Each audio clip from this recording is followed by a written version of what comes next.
Hi everyone. If you've ridden Bromptons long enough, you know that you get asked the same questions all the time from people who see you riding these bikes. So we thought we'd take some time today to answer some of those questions because no matter where you are, anywhere in the world where we've ridden our bikes, they ask the same questions. So let's start. So, do you have names for your bikes? That's an interesting question, and in fact, we do have names for our bikes. My bike is called Chelsea of Kensington High Street, Chelsea for short. And there's a long story there, and maybe the best suggestion at this point, if you're interested in the origins of our bikes and how we've named them, you'll find that on one of our very early vlogs called Brompton, A Love Story. Bill? Well, mine's called Rumpole because he's named after the famous lawyer. So, again, English names for English bikes. So, the other question that people ask us, especially those that we ride with when we're in Canada, is why ride a Brompton? Why don't you ride a real bike? Why don't you ride a full frame bike? What is it about the Brompton that keeps us coming back to it year after year and makes us so passionate about these bikes? I think for me, it's because it's the only activity that I can do now that makes me feel young. I love riding bikes. I've always cycled, even as a young child, and I just find that the Brompton fits me. I feel comfortable on it, and I feel really safe. I don't really want to ride any other bike, and that's why I'm riding a Brompton T-Line. What about you? So, an interesting question. I'd say that for me, quite simply, my Brompton bike today and always has made me smile. And I mean really smile from the inside out. Like Bill, I just love it. I feel comfortable on my bike. I feel safe on my bike. And we always say that if there was ever a fire at our home in Victoria and we had to vacate the premises immediately, the first thing that we would think of is our bikes. And that's what we would try to protect over everything else. I would also say that for me and for Bill, the Bromptons over the past 20 years have really inspired us to dream, to think big, and to take every advantage of what life has to offer. So when we've been stuck with work and other responsibilities, it's our Brompton that always gets us out of that, helps us to move forward and do things that we never dreamed possible. And another thing that you can't overlook with a Brompton is we travel a lot. We travel to Europe, we travel to the Far East, we travel to the United States, and we travel across Canada. And trying to travel like that with a full frame bike, either taking it apart, shipping it, or renting bikes that you're not quite comfortable with, or hanging them off the back of a car and driving for 2,000 kilometers, it just doesn't work. So the idea of having a Brompton that we can fold, we put it in the back, we can see them, we just unfold them, and away we go. Everyone talks about that, but certainly when you travel a lot, and especially when you travel by car or by air, they're great. Which sort of leads me to the next question is, are they electric? Because we're often asked that when we're cycling somewhere. Look at your age, aren't you riding an electric bike? Why aren't you riding an electric bike? And quite frankly, we prefer an acoustic bike. We prefer a bike that's not electric. Now, we've ridden electric bikes. We actually have 2 e-road bikes that we bought a few years ago.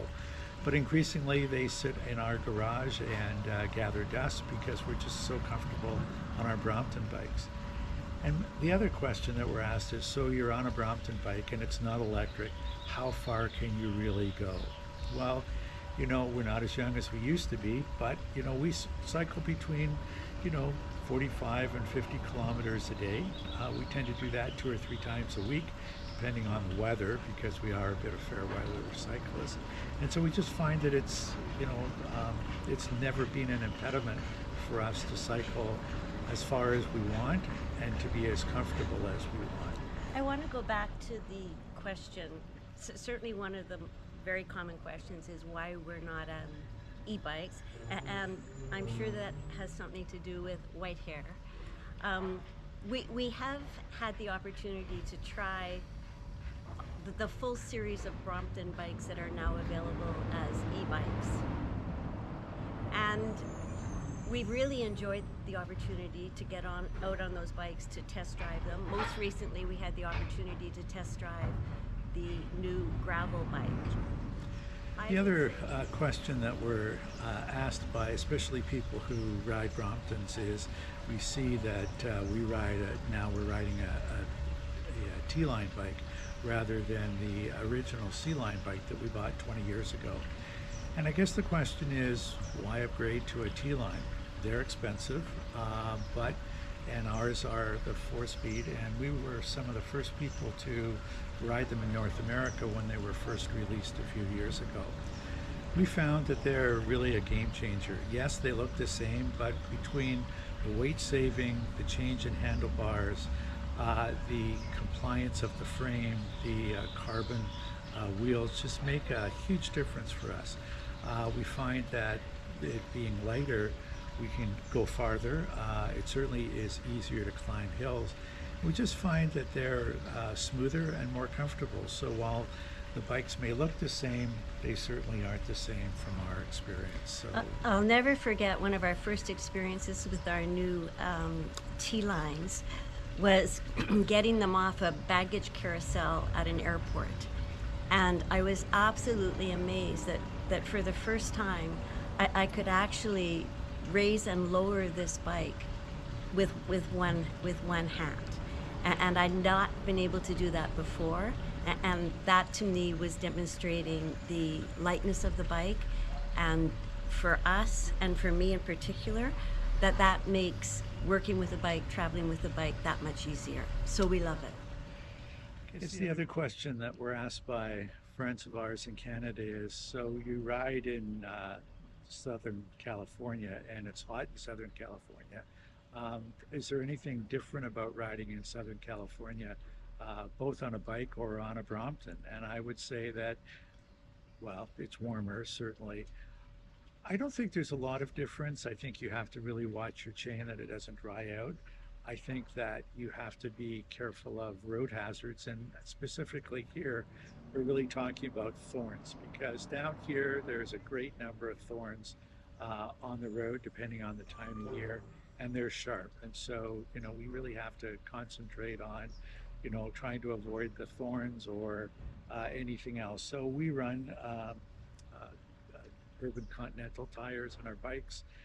We're riding Turbolito tubes.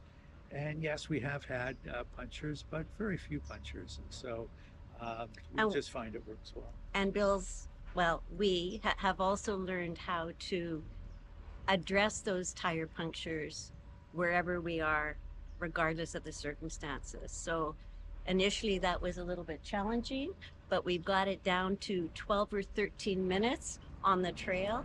And with that has brought additional confidence